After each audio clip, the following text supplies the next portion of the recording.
Gracias, Señor, por este privilegio hoy de poder estudiar con mis hermanos. Vamos ahorita antes a orar. Señor, esta mañana me despertaste haciéndome quizás, Señor, una observación muy hermosa. Que a ti también te agrada, Señor, que te llamemos Padre. Y recuerdo tanto esta mañana, Señor, que quiero leer, Señor, esa oración que tu Hijo dejó aquí en la tierra y me lo trajiste a colación. Y es bueno de vez en cuando, tienes razón, Señor, Padre amado, volverla a tener en nuestra mente y en nuestro corazón. Así que la leeré. Dice: Padre nuestro que estás en los cielos, santificado sea tu nombre. Venga tu reino, hágase tu voluntad como en el cielo, así como en la tierra. El pan nuestro de cada día, dánoslo hoy. Perdona nuestras deudas, como también nosotros perdonamos a nuestros deudores. Y no nos metas en tentación, mas líbranos del mal, porque tuyo es el reino y el poder, y la gloria por los siglos. Amén. Qué hermosa oración, Señor. Qué ejemplo oración. Amén. Qué invitación la de tu Hijo para nosotros, que te aceptamos como nuestro Padre, porque hemos aceptado a tu Hijo como nuestro Salvador y nuestro Redentor. Amén, amén. Gracias, Padre, porque esta palabra, Padre, nos acerca más a ti. Nos deja menos distante de tu presencia y del gozo de tu bendición cada día en nuestra vida. Gracias, Señor, por este sábado. Desde temprano, Señor, es un deleite en nuestra vida. Es un deleite saber que nuestro Padre está cuidándonos y guardándonos y defendiéndonos de todo mal. Gracias, Señor, también, Padre amado, por tu Hijo, a quien amamos tanto. Sé que no somos dignos hoy acá, Padre, de estar delante de tu presencia, pero queremos acogernos a la justicia de tu Hijo, para que tú, a través de tu Santo Espíritu, mi amado Padre, nos puedas enseñar hoy palabras de vida para vida eterna. Quita de nosotros todo pecado, toda inmundicia, que quizás, Señor, se interponga, que tú puedas hoy tener esta clase tan especial y que tan añorada tenemos y sentimos. Permita, Señor, que cada uno aquí, de los que decidimos venir a escucharte, nos dé de tu espíritu, nos dé la sabiduría, la inteligencia y el discernimiento para poder comprender tu palabra y quizás, Señor, poder entender más allá de lo que ha de venir en los tiempos que nos quedan. Danos de tu Espíritu Santo. Quiero agradecerte también, Señor, porque hemos hallado gracia delante de tus ojos y has puesto por este momento todas esas huestes malignas a un lado, Señor, lejos de nosotros, porque tu presencia está con nosotros. Bendito sea y alabado seas. No siendo más, Señor, quédate con nosotros. Gracias por tu Espíritu Santo. Gracias por tus ángeles. En el nombre de Jesús. Amén. Amén. Amén.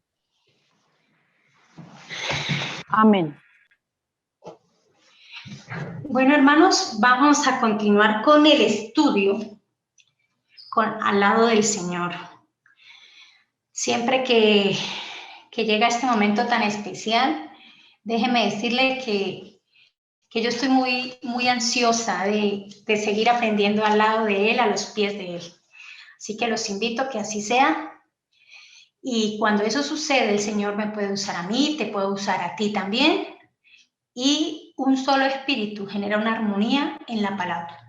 Así que vamos a continuar con el estudio que hemos venido. Les recordamos que Les recordamos que también los jueves, no sé si este jueves vamos a continuar, si es jueves o otro día, dependiendo de lo que nos diga el Señor, para que los hermanos que quizás no puedan conectarse en los sábados, no puedan entrar.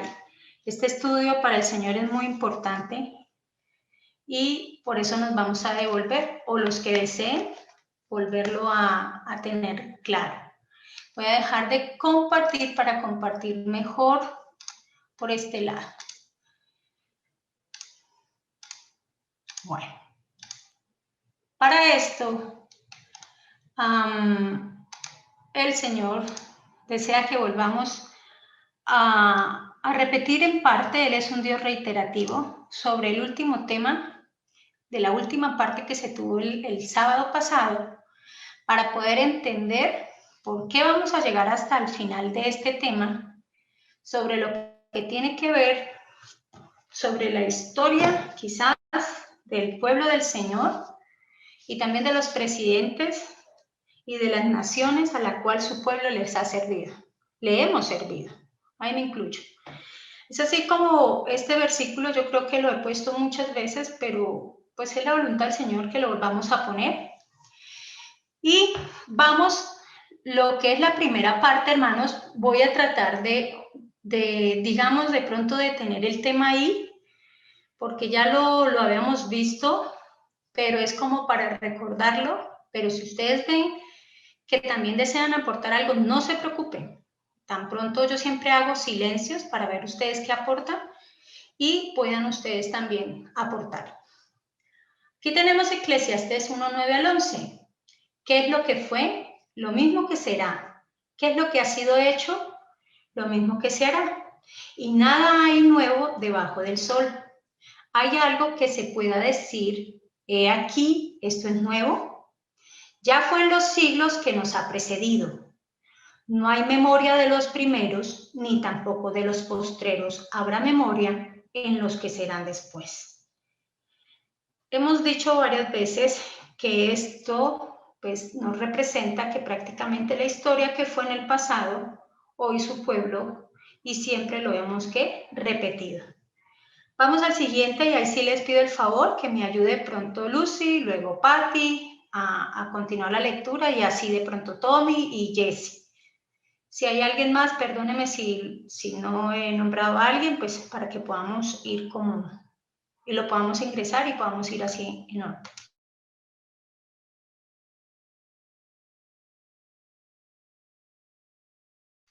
Hermana Lucy, creo que fue que dije.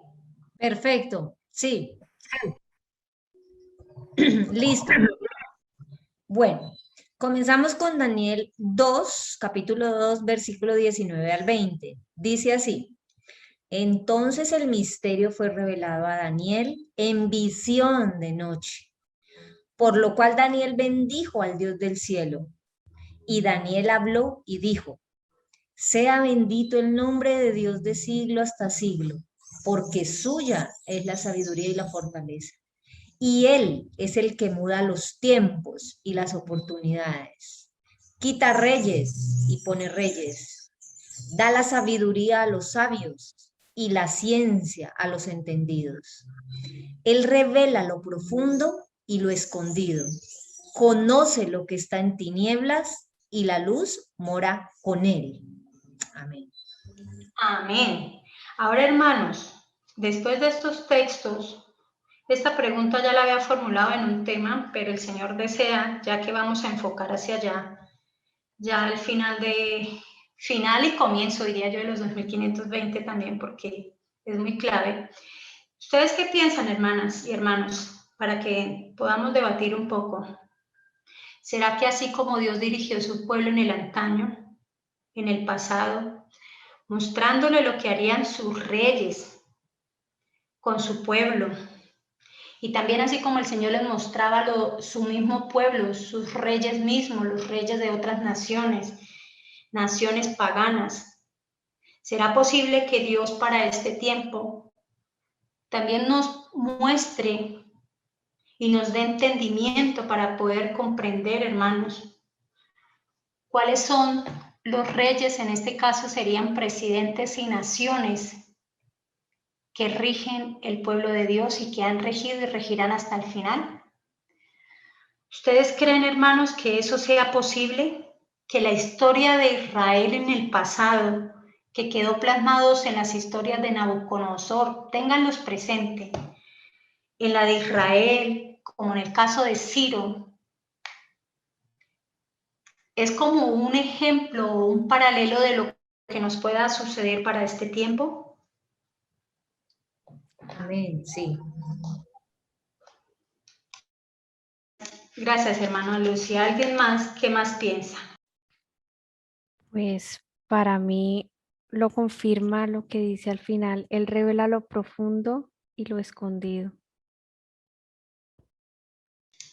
Muy bien, Jessie, eso es cierto. Él nos revela.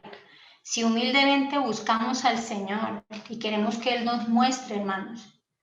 Una de las preocupaciones de nosotros como grupo de La Verdad os hará libre y hemos concluido en unanimidad, queremos planteárselo y a ver ustedes qué piensen, es que no creemos que en 1888 fuimos devueltos al desierto y nos dejaron quietos a esperar que llegue lo último que quedó faltando. Y ese último es solamente que llegue una ¿qué? Ley dominical. Cuando están pasando acontecimientos y eventos que a veces uno cree que no están en las escrituras, pero el Señor nos invita a volver a estas historias, a conocer el Israel literal, el Israel del antaño, para poder mirar ahora nuestra historia. ¿Qué piensan ustedes al respecto de esto? Elcira, dice Santiago 1:17 que en él no hay mudanza ni sombra de variación. El Padre y el Hijo son el mismo ayer, hoy y siempre.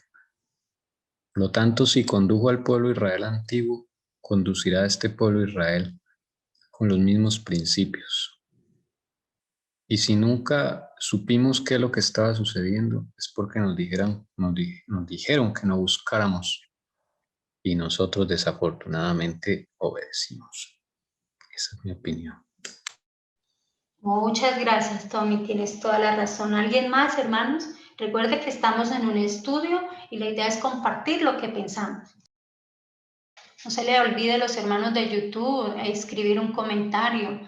Aquí de pronto está la hermana Patti. ¿Qué piensa Patti al respecto de lo que esta pequeña introducción? No, sí, yo creo que el Señor nos sigue revelando aún, como lo dice el Señor en Juan 15:15, nos dijo, ya no os diré esclavos, porque el esclavo no sabe lo que hace su Señor, mas os he dicho amigos, porque todas las cosas que oí de mi Padre os las he hecho notorias. Entonces Él nos revela, ¿no? Y además también Apocalipsis, que significa revelación, es la revelación de Él mismo, ¿no? Nos da a conocer las cosas, nos hace como sus amigos, como nosotros le confiamos las cosas a nuestras amigas, a nuestros amigos. Así mismo Él lo hace con nosotros. Amén. Así es. Es así, hermanos, para que tengamos en nuestra mente que todas esas historias de la Biblia, todas, son ilustraciones de lo que harían estas naciones con su pueblo. Y su pueblo todavía está. Tengo una inquietud que quizás más adelante lo vamos a ver, pero hago una pregunta. ¿Nosotros somos la última generación o la penúltima generación? Yo creo firmemente que somos la última generación, hasta donde, es decir, siempre que me pongo a estudiar como esos temas, llego a la conclusión que no hay otra, porque si no este mundo se acaba, o sea, no habría esperanza para nadie. Y bueno, muchas cosas que le muestran a uno que es esta generación, no hay otra. Yo también Y creo que esta es la última. Y Dios tenga misericordia de nosotros y así espero que esta sea la última. también habría que como definir qué es para cada uno última generación, ¿no? si uno le pregunta a una persona que más o menos sepa solo alguna cosa, dirá, bueno, pero entonces nuestros hijos es otra generación y todavía están pequeños o tienen hasta ahora 10 años, entonces seríamos la penúltima, aunque no vayamos a morir, por decirlo así. O en base a las generaciones de 40 años, no sé cómo se explicaría eso, ¿no? ¿Qué se entendería por generación? Porque ya está otra generación que es diferente a nosotros, ¿no? Yo pensaría, no sé si ustedes están de acuerdo, que cuando se habla de la última generación, vamos a verlo más adelante, es como el tiempo del fin. Y ya, como decía Tommy, ya no da más. O sea, esto es lo último que quedó, es la generación más perversa y aún así el Señor ha tenido misericordia de nosotros. Inclusive les hago una pregunta. La generación de la hermana Helen White, los milleritas, ¿ellos qué pensaban? Ellos pensaban que eran la última generación. Muy bien. Y resultó, eso lo vamos a ver, hermanos, ¿por qué es clave? Porque ahorita vamos a mirar una fecha que el Señor me hizo caer en cuenta. Y sí, ellos lo repetían, donde ellos creían que era la última generación y estaba sellado que era así. Pero Perdón, Elcira, es que inclusive también Pablo, los discípulos pensaban que ellos eran la última generación. también es cierto. Eso inclusive yo un día se lo pregunté a Tommy, que es muy curioso. Ellos también pensaban, pero algo sucedió con el pueblo que no fue la última generación. Y cada vez la perversidad ha llegado hasta el colmo y hasta el límite que quizás hoy podemos decir que somos la última generación. Vamos a mirar más adelante que inclusive esta generación cuenta con una bendición que la generación de la hermana Helen White no la tuvo. Y es que hoy al finalizar esta historia tenemos la historia de aquí para atrás lo que sucedió. Recuerde que en la época de ellos, no quiere decir que no, va a haber un despertar, necesitamos el mensaje del primer ángel, ¿sí? Pero es que, hermanos, ahora no hay excusa. Sí nos la ocultaron, pero estamos en este proceso, estudiar y buscar esas verdades que están como unas gemas escondidas. ¿Se acuerda el sueño de Miller? Entonces, es lo que nos compete a la otra generación. Fíjense que el Señor tuvo que volver a traerles y entregarles unas verdades que muchos años en la época de la Edad Media, el oscurantismo, la tenían totalmente oculta. Algo muy similar nos pasa ahorita, ¿no? Porque hasta ahora es que estamos empezando como a abrir los ojos. Pero vamos a mirar para identificar, porque si en la generación de la hermana Helen White, ellos consideran que era la última y habían dado con una fecha específica que era el tiempo del fin. Y si nosotros nos consideramos que también somos la última generación, a nosotros también nos compete con la ayuda de Dios conocer el tiempo del fin. ¿Cuándo empieza? Vamos a continuar. ¿Sí? Elcira, disculpe. Es que a una participación en YouTube, la hermana Doris dice, el Señor siempre va dirigiendo su pueblo y la historia se repite. Su participación. Qué gusto tener a los de Hugo acá. Nos agrada mucho. Hemos estado orando por ustedes. Gracias. Gracias, Tony. Vamos a seguir. Hermanos, esto no lo voy a volver a repetir porque esto ya lo tuvimos y el jueves lo vamos o el miércoles lo vamos a mirar acá. Solamente quiero hacer una anotación que el Señor me dijo.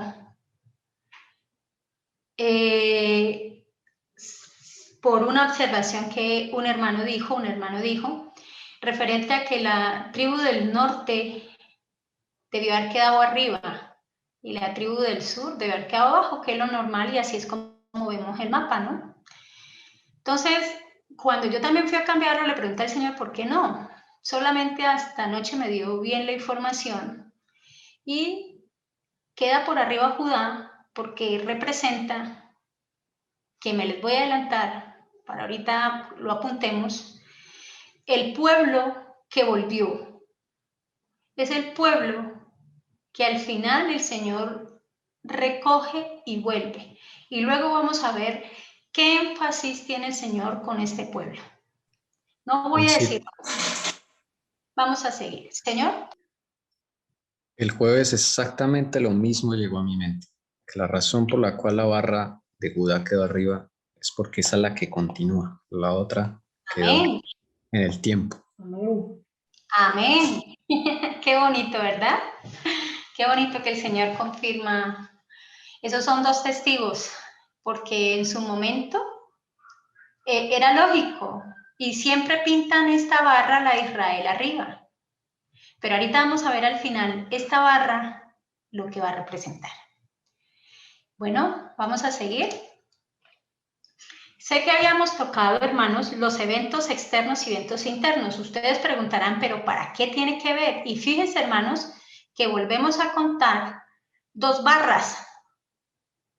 Y hago una pregunta. ¿Cuáles son los presidentes del tiempo del fin? ¿Por qué continuamos con las 2 barras y que al final se van a invertir? Porque el Señor ya al final lo invirtió. Pero para esto tenemos que entender que, y ahorita vamos a mirar una profecía, como lo hemos dicho, que el pueblo se dividió. Entonces, como está en Ezequiel, que ahorita lo vamos a leer, hay 2 palos. Y literalmente la profecía de los 2500 tiene doble cumplimiento. Y no solo eso, hermanos, que al dividirse el pueblo, el Señor empieza a hacer sus juicios, va a tener en cuenta 2 aspectos: eventos externos y eventos internos que acompañen a la iglesia de aquí en adelante. El plan de Dios era que fuera una sola nación, pueblo santo, elegido por Dios, o sea, que inclusive, hermanos, Dios no quería ponerles reyes, Dios quería ser ¿quién? Su rey. Y esto no hubiese sido necesario si ellos hubiesen querido que su rey fuera el mismo Jesús, pero ellos pidieron rey como las otras naciones paganas. Al suceder esto y al suceder todo lo que hemos hablado de la apostasía y de la dura cerviz, pues prácticamente nosotros humanamente no somos infalibles, somos imperfectos. El Señor tiene, como es un Dios de orden, empezar a mover una parte, su remanente, su grupo, su espiritual, y otro la parte de los eventos que tiene que ver con el mundo, lo que va a ser parte de la iglesia. Yo no estoy profundizando aquí para no irme al fondo quiénes son el caballo blanco, es como lo que identifica para poder identificar qué sellos externos había aquí, por ejemplo, en el caballo blanco, que tenemos aquí en el primer punto los sellos, y en el segundo punto tenemos lo que es la iglesia, eventos internos. ¿Por qué? Porque paralelamente siempre sucedió, sucederá hasta el fin del tiempo. Lo que pase con su iglesia interior también va a suceder con lo que pase en los eventos exteriores. ¿A qué me refiero? A que el caballo blanco era puro, la pureza del evangelio, y era que ellos iban a conquistar que regar el evangelio, o sea, tenía poder. A pesar de que internamente en la iglesia, por ser la primera iglesia, su primer amor, ¿quién no ha tenido el primer amor? Había llegado ¿qué? A fluctuar, llamemos, su primer amor fue dejado ¿qué? A un lado. Ahorita nos vamos a seguir mirando, así como sucede con el caballo rojo. A esto voy, venían muertes, persecuciones, edictos, todo lo que se firmó por parte de gobiernos políticos, todo lo que se manejaba externamente. Pero internamente, a la iglesia de Esmirna, Dios no los dejó sin ¿qué? Sin luz. Y también acuérdese como lo que estamos hablando ahora. Pedimos nosotros luz, pedimos nosotros direccionamiento. Claro que sí, el Señor les había mostrado que también ellos iban a ser ¿qué? Perseguidos. Y eso es lo que acontecía, que así como suceden cosas, como el gobierno está planeando cosas contra su pueblo, el Señor también se revela aquí abajo y le muestra al pueblo de lo que se va a venir, lo que va a acontecer. ¿Para qué? Para que el pueblo se prepare. Porque esa persecución no iba a ser fácil. Y así el Señor sigue contando, y cuando ya dejan el caballo negro, pues ya se perdió ¿qué? Se contaminó el evangelio. Y eso fue a nivel ¿qué? Mundial. ¿Cómo se contaminó? Cuando empiezan a hacer ¿qué? Asociaciones con el mundo. Y algo similar lo podemos estar viendo en nuestra iglesia. Así empieza como Satanás empieza a filtrarse. Pero también vemos aquí que empiezan a filtrarse y empiezan a aparecer internamente doctrinas extrañas, doctrinas de Balaán, de Nicolaitas, y entonces el Señor por eso ve que así como el gobierno se mueve, la iglesia también se mueve. ¿Y por qué se mueve el Señor mostrándole antes? Para que estén alerta, porque el Señor siempre en todos los tiempos ha tenido un remanente. Y todo esto lo permite el Señor es para abrir los ojos, para que estemos pendientes. Por eso es que yo pongo este título, para no ir más profundo, porque yo no voy a profundizar ahorita, porque eso se nos iría a otro tema. ¿Cuáles son los presidentes del tiempo del fin? Para uno poder saber esos presidentes del tiempo del fin, hay que tener en cuenta que el Señor, cuando la iglesia se divide, cuando todo lo que les conté, van a haber eventos externos y eventos internos. Y que esos externos, que es lo que a veces estamos viendo, inclusive ahorita con todo lo que está sucediendo en los Estados Unidos, todo lo que estaba sucediendo con el Papa, todo lo que está sucediendo, nosotros estamos pendientes a esos eventos externos porque nos compete y nos afecta a nosotros. ¿Alguien desea aportar algo para continuar con la siguiente diapositiva? También les había hablado que este es otro testigo referente a estos eventos externos e internos. Aquí ya lo vamos a ver más detallado, cómo a través de esos eventos externos y eventos internos el Señor empieza a trabajar con sus juicios. Y aquí estaban los versículos que hemos leído desde la semana pasada y dice: y sucedió que a la puesta del sol un profundo sueño cayó sobre Abraham. ¿Esto qué estamos leyendo aquí? El pacto con Abraham. Y he aquí que el terror de una gran oscuridad cayó sobre él. Y Dios dijo a Abraham: ten por cierto que tus descendientes serán extranjeros en una tierra que no es suya, donde serán esclavizados y oprimidos 400 años. Acá ya hay una profecía y el Señor les estaba diciendo, como vemos en esta línea de tiempo, que iban a ir en cautividad. ¿Y por qué iban a ir en cautividad? Porque el pueblo siempre hemos sido rebeldes. Eso no es solamente ellos, a veces uno los ve que fueron ellos, pero nosotros somos rebeldes, hermanos. Cuando empezamos ya a mirarnos a nosotros mismos, tenemos un poco de compasión y misericordia porque uno se ve que uno es rebelde con el Señor. Y acá sigue el siguiente punto y dice: mas también juzgaré a las naciones a la cual serviré, juzgaré yo. En este punto, lo que el Señor nos está es dividiendo dos grupos. Acuérdese que esto tiene que ver, como le dije la semana pasada, con Apocalipsis 11.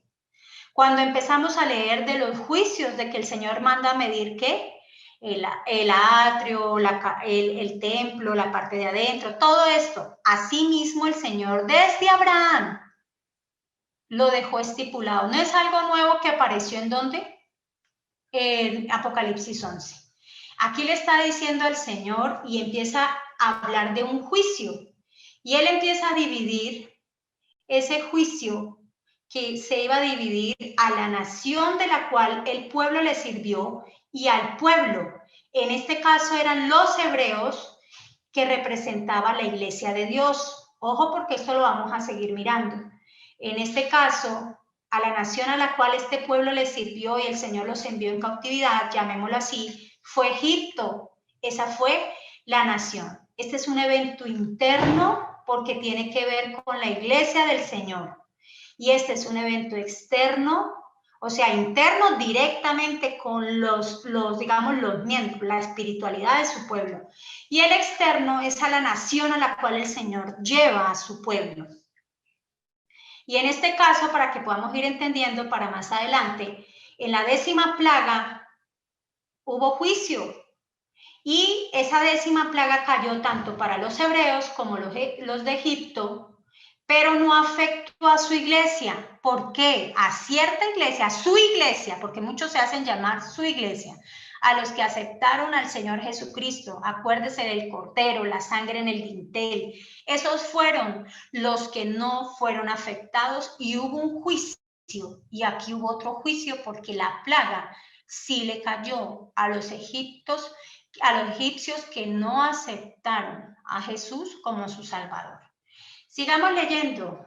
Y dice, voy a leer aquí, y en la cuarta generación ellos regresarán acá, porque hasta entonces no habrá llegado a su colmo la iniquidad de los amorreos. Entonces el Señor también forma 3 grupos. Primero la nación a la que le sirve su pueblo, son 2 que van los juicios paralelo. Yo aquí he venido entendiendo con esto en parte que más adelante lo podemos como charlar, como los sueños que Dios me ha mostrado referente a lo que veía con la iglesia. Y vemos acá que el Señor dice que la iniquidad de los amorreos no había llegado ¿qué? A su colmo. El colmo representa desde el tiempo de la gracia que el Señor todavía le daría ¿a quién? A los amorreos. Y eso así va a ser para el tiempo del fin. Y aconteció, voy a ir más adelante acá, y a tu descendencia he dado esta tierra desde el río de Egipto hasta el río grande, el río Éufrates. Y aquí empieza a nombrar los 10 pueblos, 10 naciones que representan el mundo. Y este juicio queda al final para el mundo. Dios es un Dios de orden y desde el comienzo nos está mostrando su proceder, que es el mismo de ayer, hoy y siempre. Siempre lo ha hecho. Entonces, hermanos, aquí quise apuntar que dice, el juicio inicia y termina al mismo tiempo, tanto para la iglesia como para la nación donde se encuentra la iglesia. Y esto tiene que ver cuando vayamos ahorita a los Estados Unidos de América. La gracia termina primero para el pueblo de Dios, eso lo sabemos. Y en ese momento también, una vez que lo vamos a mirar más adelante, está afectada la nación a la cual el pueblo sirvió en cautividad mucho tiempo. Es así como tenemos los tiempos de gracia, primero los hebreos o su iglesia y la nación a la cual les servimos. Las vírgenes sabias y las vírgenes fatuas son las que bien o mal creyeron en el Señor, aceptaron al Señor, pero no hicieron provisión. Tenemos el último grupo, que es el final, y el amorreo es juzgado después, y ahorita miraremos después de qué. ¿Alguna pregunta? Buenos días, perdón, Cirita. Sí, ¿Me Doris. puede repetir el tercer juicio que no lo logro captar muy bien? Dice que son 3 juicios. Sí. ¿Cuál es el último? Me hace el favor. Ok, Doris. El último son las naciones, como lo nombra aquí, que son los amorreos. Son las naciones, el resto. Y ahorita vamos a mirar más adelante para que lo podamos entender quiénes son los amorreos al final de esta historia de nosotros cuando el juicio termine. Pero primero empieza con la casa del Señor, empieza la nación que le sirvió, porque eso trae consecuencia a esa nación a la cual el Señor envió a su pueblo. Y por último queda el resto de las naciones, los gentiles. ¿Se acuerda que ahí en Apocalipsis 11 lo dice? Entonces es porque el Señor se está reservando y me dio la respuesta de esos versículos a través de estos textos de cómo era que trabajaba el Señor. Y así mismo se lo entregó a Abraham cuando hizo un pacto con Abraham. Entonces, ¿me hice entender, Doris? Sí, señora, gracias.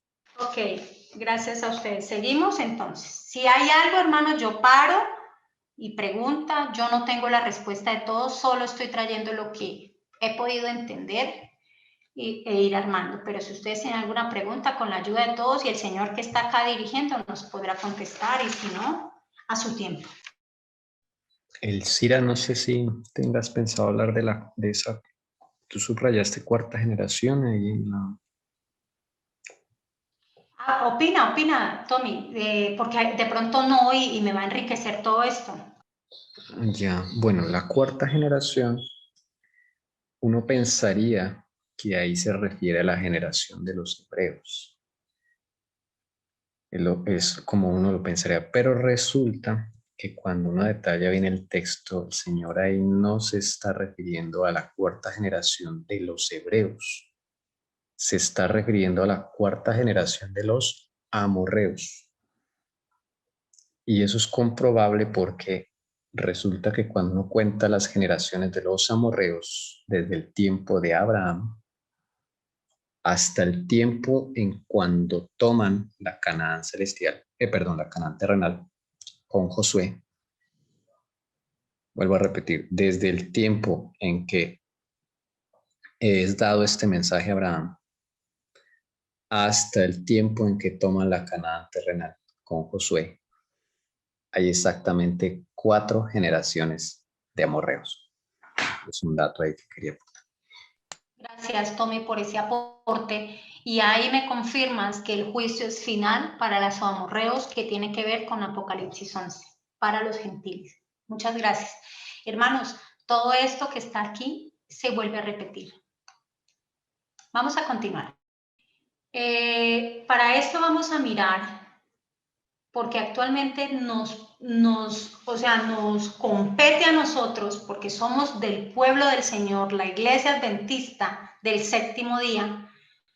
Esa es la iglesia del Señor, y la iglesia del Señor está representada por eventos internos. Los eventos externos están representados por Estados Unidos de América.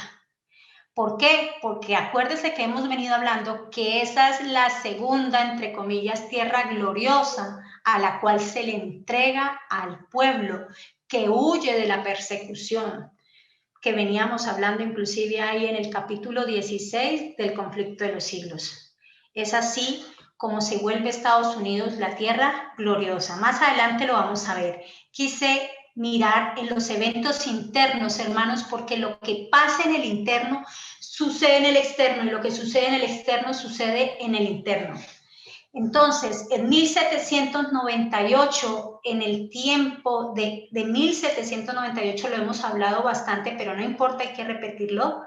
Vemos aquí unos acontecimientos muy claves, y es que en este año comienza a proclamarse el mensaje del primer ángel, de sellamiento de la verdad profética de Daniel y Apocalipsis. Dios comienza una línea de reforma, porque Dios iba a levantar ahí ¿a qué? A su iglesia, literalmente llamada adventista, pero desde ahí la empieza a levantar. Y empieza a fundar, a nacer su iglesia, porque la iglesia en 1863 se organiza, es diferente. En 1798 nace la iglesia del Señor.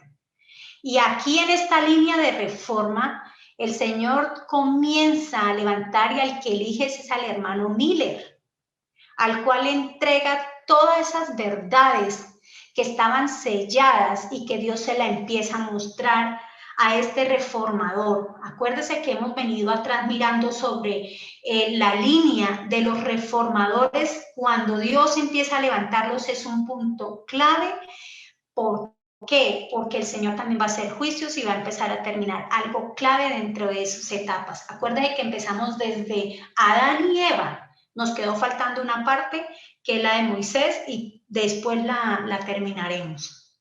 Aquí me llamó algo la atención, hermanos, y es que para el pueblo del Señor, los mileritas, tanto la hermana Helen White, consideraron que en 1798 era el tiempo del fin. Y yo lo llamé primer tiempo del fin. Y era el tiempo del fin, porque ahí es donde el Señor empieza a dar las grandes verdades del mensaje, el primero, el segundo, ahí empieza. Empieza el Señor con fuerza porque estaba a las puertas.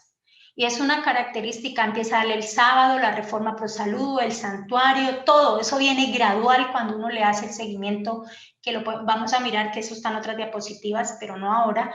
Y para ellos consideraban que este era el tiempo del fin. Mientras el Señor iba preparando a su pueblo, a su iglesia, con eventos internos, eventos externos estaban sucediendo, algo que apoyaba lo que estaba sucediendo con su iglesia. Y cae el quinto reino y se levanta el sexto reino. Quinto reino era el papado y se levanta el sexto reino, que es Estados Unidos de América. ¿Por qué? Porque aquí es donde Estados Unidos entra en este escenario profético como el sexto reino. Si me es posible, Tommy, ¿me puede leer la parte clave donde habla esto de Apocalipsis 17? De los reinos, ¿sí? Sí, donde vemos el quinto y el sexto reino. Nos indica y todos vamos mirando para no de afán. Está en Apocalipsis capítulo 17. Y podemos leer desde el verso 9. Recordemos que ahí está una mujer sentada sobre una bestia escarlata de 7 cabezas. Y entonces en el versículo 9 el ángel le va a explicar a Juan lo que significa estas 7 cabezas. Y ahí entonces en Apocalipsis 17:9 dice lo siguiente: esto para la mente que tenga sabiduría. Las 7 cabezas son 7 montes, sobre los cuales se sienta la mujer. Y son, a su vez, añado yo, 7 reyes. 5 de ellos han caído, uno es, y el otro aún no ha venido. Y cuando venga, es necesario que dure breve tiempo. La bestia que era y no es también el octavo, y es de entre los 7, y va a la perdición. Esa es los 7 reinos, 8 reinos. Gracias. Si deseas dar un aporte, bienvenido. Bueno, digamos, esos son los reinos en donde se ha sentado la mujer infiel, empezando desde Babilonia. Entonces, la cuenta oficial, o digamos clásica, no con esto queriendo decir que pronto no haya otro significado, es la siguiente. La primera cabeza es Babilonia, la segunda cabeza es Medo-Persia, la tercera cabeza es Grecia, la cuarta cabeza sería Roma imperial, la quinta cabeza sería Roma papal, que es la que tiene nuestra hermana Elcira ahí en la barrita azul. La sexta cabeza representaría a los Estados Unidos, que es la que está señalando ahí nuestra hermana Elcira. Y ya quedarían faltando ahí entonces la séptima y la octava, que eso es un punto, digamos, no se sabe. Yo tengo candidatos, pero de pronto en otra ocasión ya podemos estudiarlo. Referente a esa octava bestia, Tommy y mis queridos hermanos, voy a tocarlo, pero no quiere decir que lo que la hermana Elcira ha considerado es así, porque también Tommy viene estudiando y los invitamos a estudiar, para poder identificar y poder decir, o sea, poder como evidenciar, porque yo aquí les estoy diciendo que los eventos internos para este tiempo es la Iglesia Adventista del Séptimo Día, y los eventos externos viene siendo Estados Unidos de América. Para esto yo voy a tocar este tema de la octava bestia. Y puede ser como no puede ser, pero tengo que lanzarlo y la idea es que lo podamos construir entre todos. Gracias, Tony. Entonces, continuando, tenemos acá otro evento que va a suceder al tiempo del fin. Viene una ley dominical. Aquí ustedes saben, para mirar los juicios en esa ley dominical, tanto en eventos externos como en eventos internos va a ser afectada la iglesia y también va a ser afectada ¿quién? Estados Unidos de América, porque una vez se apruebe, llamémoslo así, como empieza primero el juicio por la casa, acuérdese que hablábamos de Egipto y de la iglesia. Se cierra el tiempo de gracia y por eso viene desgracias para los Estados Unidos y empieza a desencadenar, pero el tiempo final para los gentiles se espera. Entonces, tiene que ver lo que sucede con la iglesia junto con la ciudad a la cual el Señor los envió o nos envió. Y no solo eso, porque ahora mundialmente, siempre he dicho que si Estados Unidos estornuda, a nosotros nos da catarro. Entonces, fíjese lo trascendental. Y se ha dicho que una vez se apruebe allá, mundialmente todos vienen aprobando. Entonces eso trae como consecuencias como una bola de nieve, empieza a desencadenarse. Vamos a continuar. Así que vamos a mirar esos eventos externos e internos dentro de la iglesia del Israel literal. Como lo habíamos comentado, ahorita le voy a dejar que alguien me lea aquí, el pueblo fue el que pidió rey. Quería parecerse a las otras naciones y eligió a Saúl. Llamemos al Señor lo decidió, pero no era plan de Dios. Entonces yo siempre digo que es el pueblo. Uno a veces puede, pues para minimizar las consecuencias, que el Señor no. Ellos fueron los que pidieron. Y aquí podemos ver, cuando eran un solo pueblo, ¿cuántos reyes tuvieron cuando eran un solo pueblo? 3. Saúl, David y Salomón. Ahora sí vamos a leer este texto. ¿Quién sigue? ¿Patti? Sí, creo que Patti, para que me ayude a leer, por favor. Sí, dice así. Este Jeroboam era guerrero valiente, y cuando Salomón vio que el joven era industrioso, lo puso al frente de todo el trabajo forzado de la casa de José. Y sucedió en aquel tiempo que cuando Jeroboam salió de Jerusalén, el profeta Ahías Silonita lo encontró en el camino. Ahías se había puesto un manto nuevo y los dos estaban solos en el campo. Entonces Ahías tomó el manto nuevo que llevaba sobre sí, lo rasgó en 12 pedazos y dijo a Jeroboam: toma para ti 10 pedazos, porque así dice el Señor, Dios de Israel: he aquí arrancaré el reino de la mano de Salomón, y a ti te daré 10 tribus.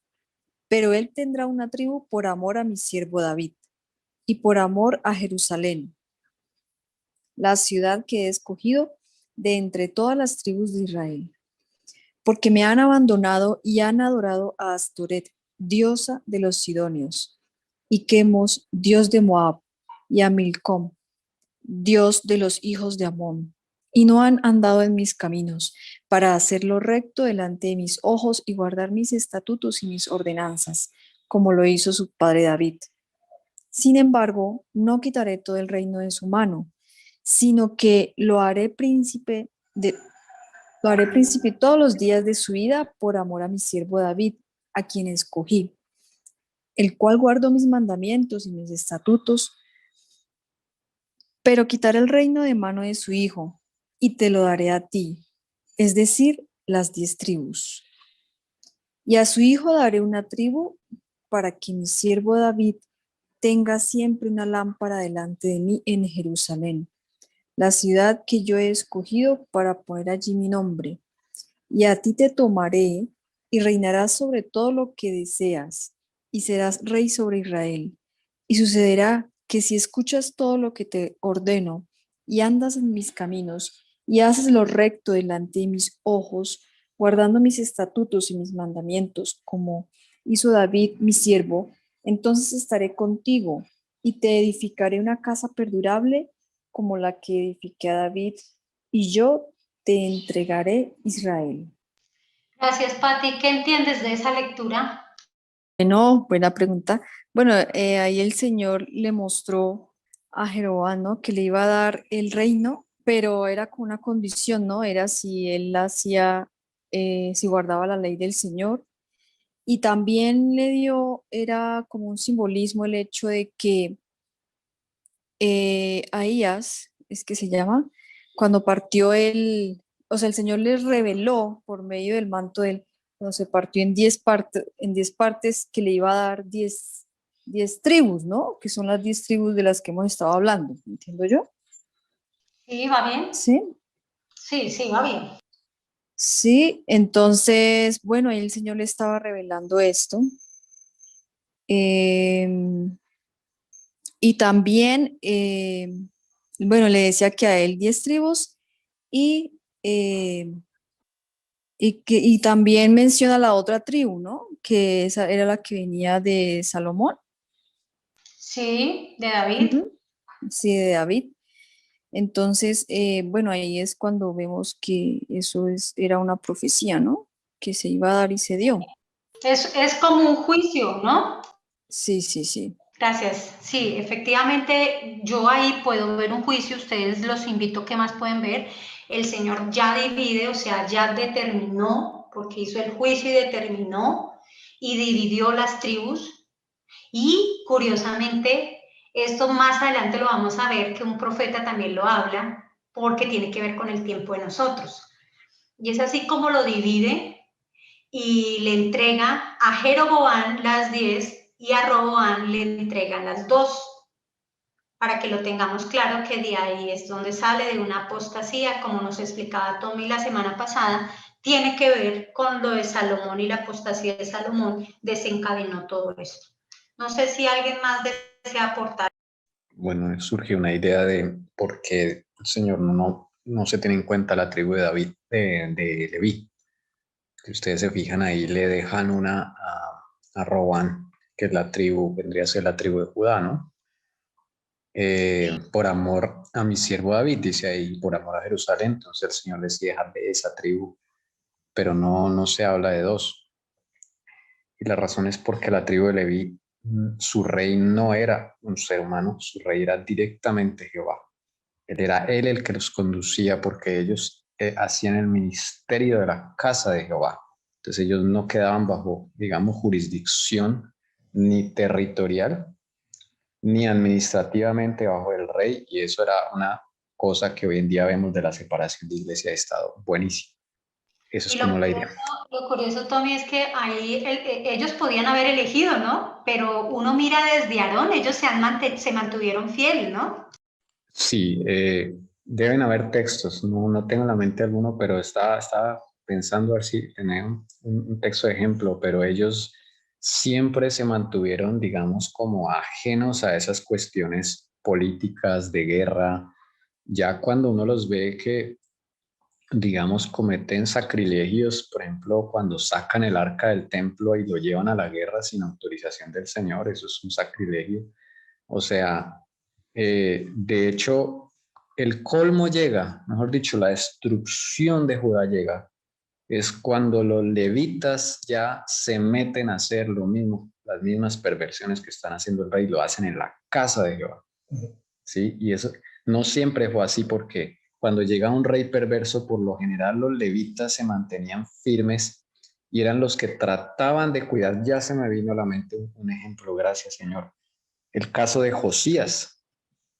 El rey Josías, fue los levitas quienes guardaron a este niño porque la mamá del anterior rey usurpó el trono, se llamaba Talía, y esa señora empezó a matar a todo el linaje de David. Se enloqueció esa señora. Y los levitas escondieron al niño, bebé era, lo escondieron ellos, lo criaron, y a los 7 años ellos lo montaron rey. Eso es prueba de que los levitas eran algo aparte y no le seguían el juego a los reyes perversos. Gracias, sí, tienes toda la razón. Y ellos lo tenían claro de que su rey, ellos a quién le servían, ¿no? Ellos tenían su rey, como tú dijiste, sí es cierto, era el mismo Dios. Y no debe haber esas alianzas, nada con lo espiritual, con lo pagano. Sigamos. Si alguien más desea aportar, qué bueno así que aportemos todos, porque eso nos ayuda a enriquecernos, hermanos. Bueno, aquí entonces hice el cuadro y hice este cuadro donde, como digamos, ¿cómo le llamo yo ahorita? Se me fue la palabra, pero es como una ficha, me olvidó, una figura, como un organigrama.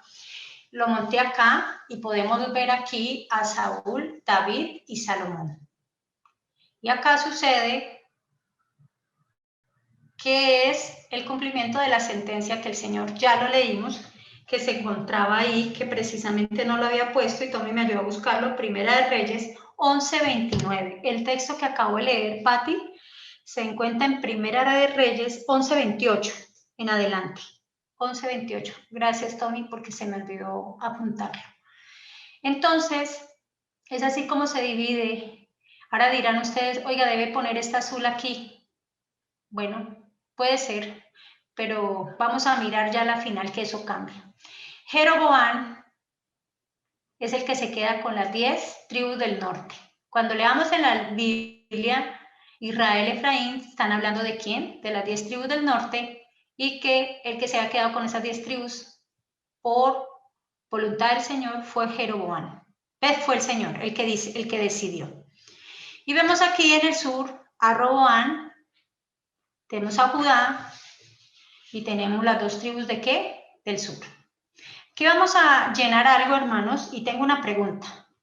En este orden de ideas, ¿qué simboliza Israel y qué simboliza Judá?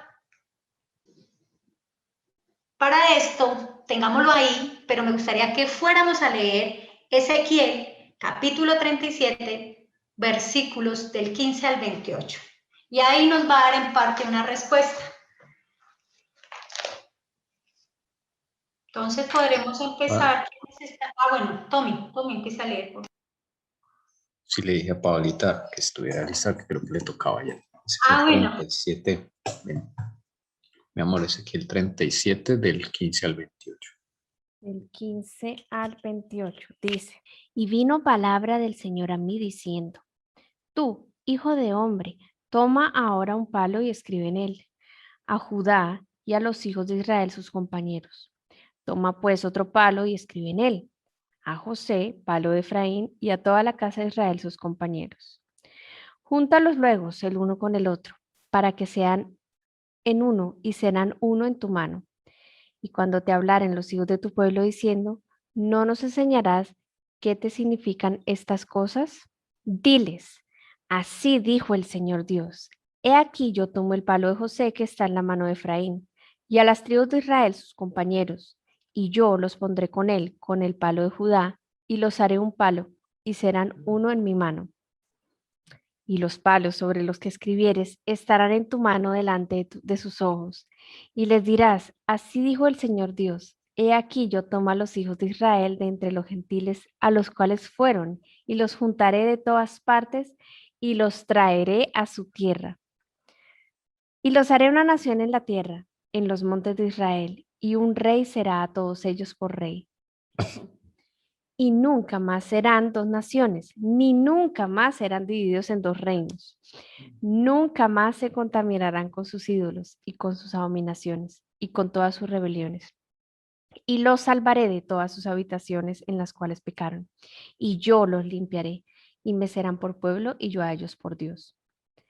Y mi esclavo David será rey sobre ellos y a todos ellos será un pastor. Y andarán en mis derechos, y mis ordenanzas guardarán y las pondrán por obra. Y habitarán en la tierra que di a mi esclavo Jacob, en la cual habitaron vuestros padres. En ella habitaron ellos, y sus hijos, y los hijos de sus hijos para siempre. Y mi esclavo David les será príncipe para siempre. Y concertaré con ellos pacto de paz, pacto perpetuo será con ellos. Y yo los plantaré, y los multiplicaré, y pondré mi santuario entre ellos para siempre. Y estará en ellos mi tabernáculo, y seré a ellos por Dios, y ellos me serán por pueblo.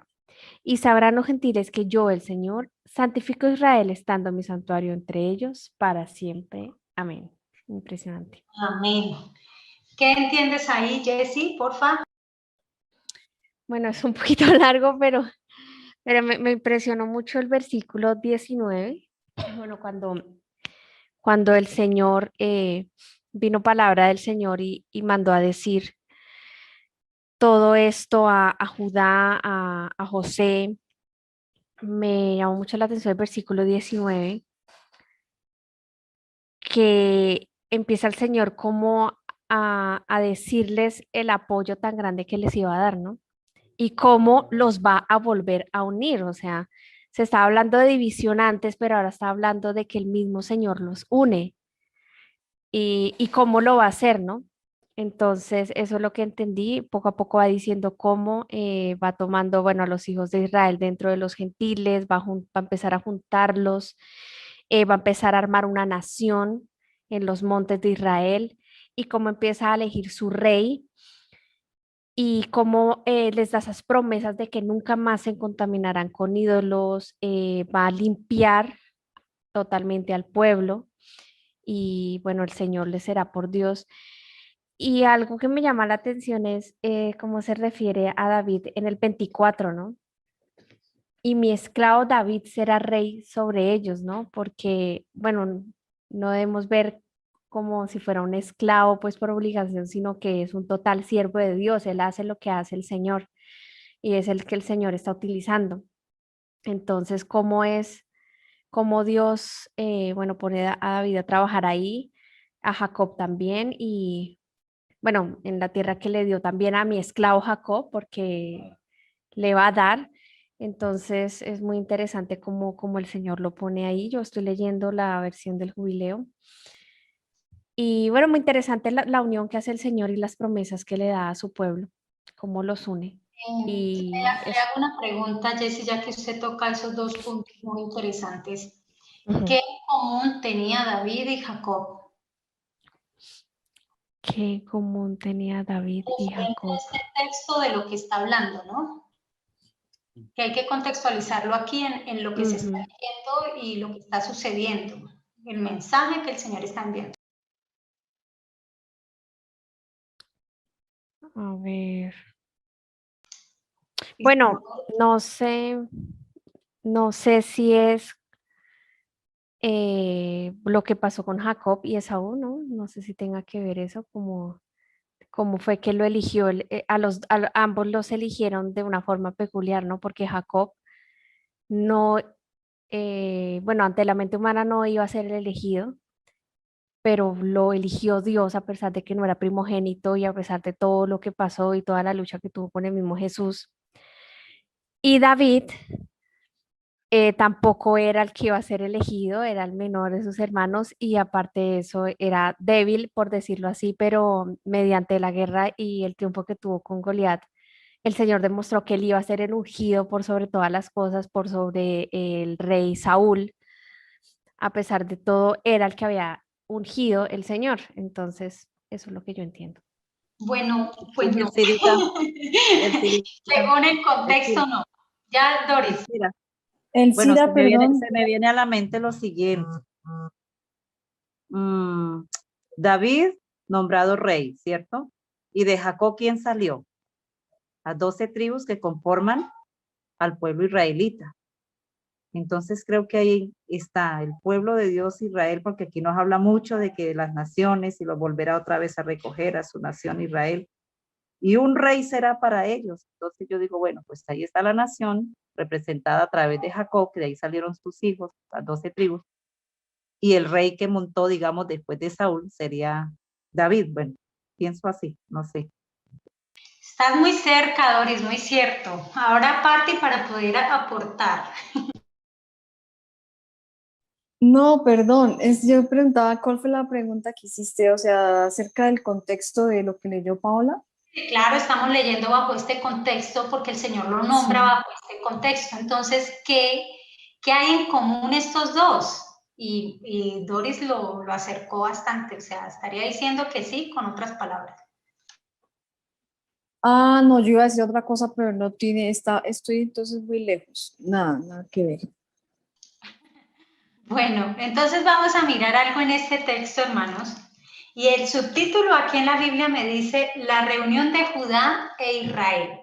Luego, cuando uno sigue leyendo, hablan de dos palos. ¿Se acuerda que hemos venido hablando de esas dos? Pongámosle, estos son los dos palos, el amarillo y el azul. ¿Cuándo qué? Cuando este palo se dividió en dos y lo dividió el Señor. Es lo que está hablando acá, que ya el Señor los había dividido y en común ¿qué tienen? Pues que cuando Jacob y David estaba era en un palo. La nación no se había dividido. Con Jacob no se había dividido y como dijo Doris, de ahí salen las tribus. Pero al salir las tribus era un solo palo, un solo pueblo. Entonces, por eso el Señor aquí en el contexto muestra que estos dos palos, Él lo habla y dice en el 17, júntalos, el Señor ya no los quiere ver por separados, júntalos luego el uno con el otro, para que sean uno solo, y serán uno solo en tu mano. porque la historia empezó con un solo palo, no con 2 palos. Entonces, Elcira, perdón. ¿sí? Entonces sí tenía que ver con lo que yo iba a decir, porque no Dilo. podemos leer un texto fuera del contexto. O sea, si tú ves, por ejemplo, Ezequiel 37, lo que está inmediatamente antes habla del Valle de los Huesos Secos, Muy bien. ¿no? Y se está refiriendo a Israel, o sea, habla como una unión que él les va a hacer, ¿no? Sí. Habla como el tiempo de la reunión que tú mencionas. Pero no sé, o sea, yo supuse que era respecto a eso, que estaba refiriéndose al Señor, porque después habla de los 2 palos que Él va a hacer de sus 2 palos, uno solo. Sí, señora, así es. ¿Y por qué 2 palos? Cada palo representaba un castigo de 2520 y un castigo de 2520. El Señor había estipulado que este castigo iba a tener un tiempo de cierre, de culminación, donde el Señor iba a unir estos 2 palos, iba a dejar un solo palo. Por eso está la pregunta acá. ¿Qué simboliza Israel y qué simboliza Judá? Una lluvia de ideas, no importa. Yo después apunto lo que considere, usted me dirán, Elcira, ¿estamos de acuerdo o no estamos de acuerdo? Pero tú hablas respecto a juicio, porque ¿En pueden ser 2 testigos del Señor. Listo, No lo voy sé, a algo ahí apuntar, que se ve. ¿sí? Entonces tú dices que Israel es un testigo y Judá es el otro testigo. Pues no sé, aquí un pensamiento loco que se me No, vino, no importa, es pero que no sé. si uno no se arriesga a pensar loco, el Señor no lo ubica a uno, porque se coarta a uno. Y a veces uno puede volar y luego el Señor así nos ha sucedido, vuelve y nos baja. Pero es buenísimo. Es que como decía Tommy ahorita, el problema es que nos enseñaron a no indagar, a no pensar, a no buscar. No, es a pensar, a indagar y así sean ideas locas, no importa. ¿Quién más? Patti me dijo que era un testigo Israel y otro testigo Judá. Yo lo voy apuntando por acá y a ver quién más da. La idea del Cira es que la escuché por allí de unos judíos mesiánicos, me pareció interesante, y es que eh, Judá representa a los judíos que aceptan a Cristo, al mundo judío que acepta a Cristo. E Israel representa a los gentiles, al mundo cristiano que ha sido evangelizado. Y que al final los dos, pues, deben ser un solo pueblo. Esa es una idea que me parece interesante. Pues está buena, si quieres la apunto y yo ya lanzo mi otra idea. Tommy, Entonces, Tommy dice que mundo judío, ¿por qué Judá viene a representar eso, a simbolizar eso? Son los que más se mantuvieron fieles, dicen ellos, y son como los que trataron de preservar la tradición, porque cuando se destruyó, digamos, el pueblo judío, ellos sí quedó una diáspora, quedó un remanente, ¿sí? Uno no puede decir que ya no existen, sí quedó un remanente. Tampoco podemos decir que son los que viven ahorita allá en Israel, porque eso también es un montaje que en su momento pues expondremos o para que indaguemos, ¿no? Pero sí dejó el Señor un remanente, porque si no, no hubiera Biblia, hermanos. No tendríamos la Biblia, eso es claro. Los que el Señor usó como ese remanente es para preservar las escrituras, entre eso están los esenios, ¿sí? Entonces, ese legado, todo ese legadito, el Señor lo protegió, lo guardó, lo cuidó, ¿sí? Aunque no aceptaron a Jesús, ¿sí? Ellos con el tiempo fueron aceptando a Cristo. Entonces, los judíos mesiánicos son aquellos que han aceptado a Cristo como Salvador, como el Hijo de Dios. Entonces, ellos se refieren a que algún momento se va a tener que dar esa reunión entre cristianos y judíos mesiánicos. Y eso me parece muy interesante. Gracias. Elcira, bueno, señora. también pienso yo que se puede referir en cuanto a Israel, pues los israelitas, ¿no? Los hebreos del Antiguo Testamento. Y los judíos y Judá, pues los judíos después de Cristo, inclusive los apóstoles o Pablo habla del verdadero judío, ¿no? Que no es judío el que nació allá en la tierra de Israel, sino el que lo es en espíritu, ¿no? Entonces pienso yo también que eso sería como una unión que el Señor quiere hacer, o algo así, lo mismo, ahí están incluidos los judíos mesiánicos, como decía Tommy. Bueno, yo Pues, voy a poner algo, muchas gracias Patti y Tommy, y lo que yo veo de lo que ustedes ponen sí tiene que ver, pero vamos a dejarlo porque me toca, ¿sabes qué? Me toca ponerlo acá y lo vamos escribiendo porque si no, no lo puedo ver. Entonces, Israel es el símbolo y después ustedes me dicen cómo metemos lo que acabaron de decir. Es el símbolo del pueblo que nunca volvió. Aquellos que nunca volverán a ser el pueblo de Dios. Aunque Israel volvió, pero no, perdón, sí, Israel volvió, pero no volvió como nación. Déjenme terminar la idea y ahí ustedes miran. Mientras Judá simboliza aquellos que vuelven. Y ojo con esto, hermanos, restablecen el pacto en 1844 después de Cristo. Por eso la hermana Perdón, Estelita, es que se me está yendo el internet y no alcancé a escuchar qué pasó con Judá. Estoy escribiendo. Me hace el favor, qué pena devolverla. Judá simboliza a aquellos que vuelven y restablecen el pacto en 1844. La hermana Helen White en los primeros escritos, creo que en la página 275, ella habla del tiempo de la reunión. Este tiempo de la reunión, el Señor la tenía cuadrada para 1844. Solamente 50 fueron los que lograron de todo ese grupo quedar. Porque el Judá no podemos terminarlo por el hecho de que Judá literal volvió, pero nosotros también somos el Israel que es espiritual. Somos el Judá. Somos la iglesia adventista también, de que el Señor terminará la obra junto. Yo entiendo lo que Tommy está diciendo, junto también vendrán los judíos. Acuérdese que en el tiempo antes de 1844, en el mensaje del primero, segundo y tercer ángel, llegaron de todas las iglesias, de todas las denominaciones, porque era el tiempo que dice aquí en Ezequiel 37, 15 al 28, de reunir su pueblo del ancho faz de la tierra.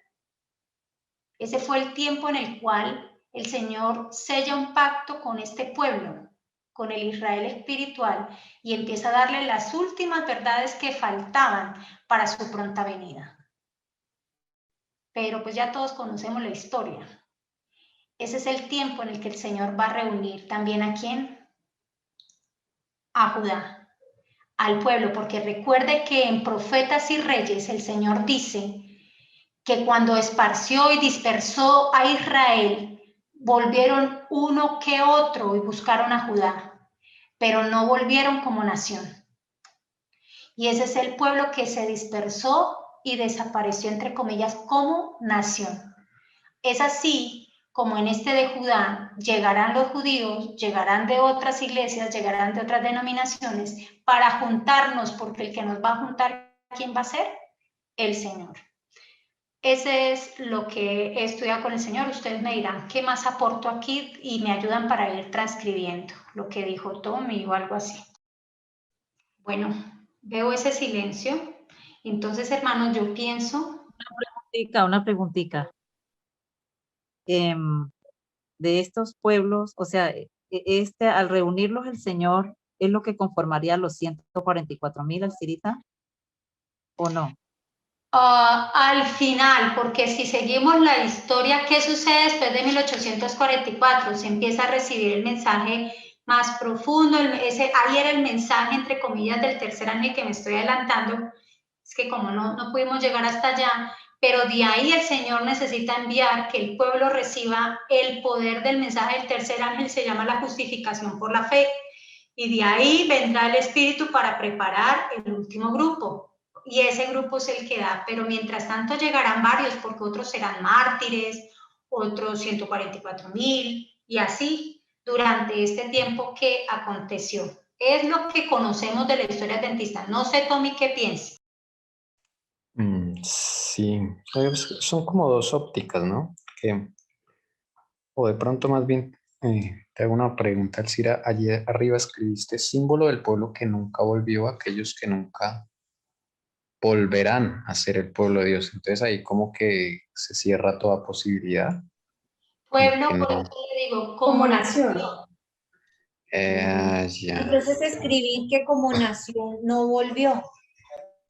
Sí, porque por eso la hermana Helen White cuando lo explica dice que como nación no, pero fueron llegando poquitos, se devolvieron. Y por eso es que el rastro, entre comillas, se perdió como naciones, ellos como pueblo desaparecieron. Es lo que va a suceder al final. De pronto ahorita no, pero cuando lo veamos al final, como lo encauzó el Señor, lo podemos mirar. Entonces, respecto a lo que dijo la hermana Doris, em, tanto Israel como Judá, o sea, tanto, por decirlo así, como judíos y cristianos, al final cada uno era parte de los mártires, de los 144.000 y de todos los grupos, ¿cierto? Por eso yo voy a enfocar a la historia. Recuerde que antes de 1844, lo que veníamos leyendo, llegan muchas denominaciones. De eso llegó algunos de las tribus del norte, no sabemos, solo el Señor lo sabe. Que ese es el pueblo que literalmente como nación no volvió, pero hay algunos que son hijos de Dios y vuelven. Pero el Señor decidió de esas dos trabajar con Judá. Y de Judá llegan las otras para el final en 1844 no quedar sino 50, de todo lo que había llegado. Entonces, por eso es que de esto es con lo que el Señor trabajará hasta el final.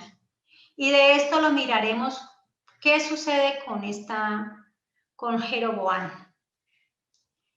Pero sí, yo sé que Tommy le preocupa creyendo o sea, como si no hubiese salvación para los otros. Pero como nación es el pueblo, es lo que representa el pueblo que nunca volvió. Eso es lo que representa Israel. Eso representa esas iglesias apóstatas que se fueron y nunca volvieron. Y ahorita vamos a ver esas iglesias apóstatas, qué pasó al final acá con los Estados Unidos, qué está sucediendo con los Estados Unidos. Entonces eso es un tiempo y obvio, ahí se van a unir y van a salir 144.000 mártires, va a salir. Pero el Señor trabaja espiritualmente con su iglesia, con Judá, y lo vamos a mirar más adelante. No quisiera irme porque sé que quedo inconclusa. Si nos vamos a mirar a mirar Jeroboam, que es el pueblo que nunca volvió ni volverá, ¿qué va a representar para este tiempo? Pero si me lanzo ahora, va a quedar inconcluso y me toca volverlo a repetir. Entonces, Una preguntita. pensaría que en la tarde. Una preguntita. Tú acabas de decir algo muy importante y es que el Señor pues ha decidido trabajar con Judá y aunque van a llegar del otro pueblo, eso me lleva a pensar que la demostración a eso es que la luz que ha dado el Señor de las profecías de una nueva profeta como Helen White precisamente no lo dio por medio de Israel, no lo dio por medio de ese pueblo que ya como nación no, y lo ha hecho por medio de Judá. Por medio de la iglesia adventista empezó a dar una nueva luz, cosa que uno no ve en el otro pueblo. ¿Es así? Perdón, sí, es que a veces se me enreda prender el micrófono. Y sí, tiene que ver, pero es que tengo unos diagramas más adelante que tenemos que empezar a ver la profecía desde que inició con este pueblo hasta el fin de este pueblo. El Señor está diciendo que nos va a unir a Israel y a Judá. No como nación, porque la nación quedó dispersa. O sea, todas esas tribus. Pero de lo que quedó de esas tribus, el Señor los conoce y no sabemos de los protestantes, de dónde se encuentren, solo el Señor lo sabe. Los traerá como sucedió en 1844 para unirlos y ya de ahí el Señor saca un solo palo, un solo pueblo como sucedió en la época de David, en la época de Jacob. Así lo hará el Señor. es claro, Elcira. Sí, señorita. Bien. Ok. Hermanos, yo pienso que yo paro acá porque, como les digo, espero con la ayuda de Dios. Vamos a ir, como se los dije, voy a pasar acá de una vez a Segunda de Reyes. Vamos a mirar a Primera de Reyes 12, 25, 31. Lo pueden ir leyendo para poder identificar quién va a representar a Estados Unidos de América y quién va a representar dentro de esos pueblos Jeroboam, como lo tengo acá, o Roboán, va a representar Estados Unidos de América o va a representar la Iglesia Adventista del Séptimo Día. Los espero esta tarde. Empezaré en punto, hermanos, porque la verdad, con la ayuda de Dios, es bueno terminar esto porque sé que vienen muchas preguntas y quedan en silencio, pero al masticarlo quizás el Señor, el mismo Espíritu nos hablará. Perdón. Bueno, no siendo más, los espero hoy a las 4. Antes de las 4 vamos a hacer alabanza para las 4 en punto inicial con la ayuda de Dios. ¿Quién desea cerrar con una oración? Tira falta la canción. Sí, pero la dejamos al final. Después de la oración. Ay. Sí. Ah, bueno. ¿Quién quedó ahí para orar? Doris, por favor, colabórenos con la oración. Bueno, con mucho gusto, entonces nos vamos a apostar.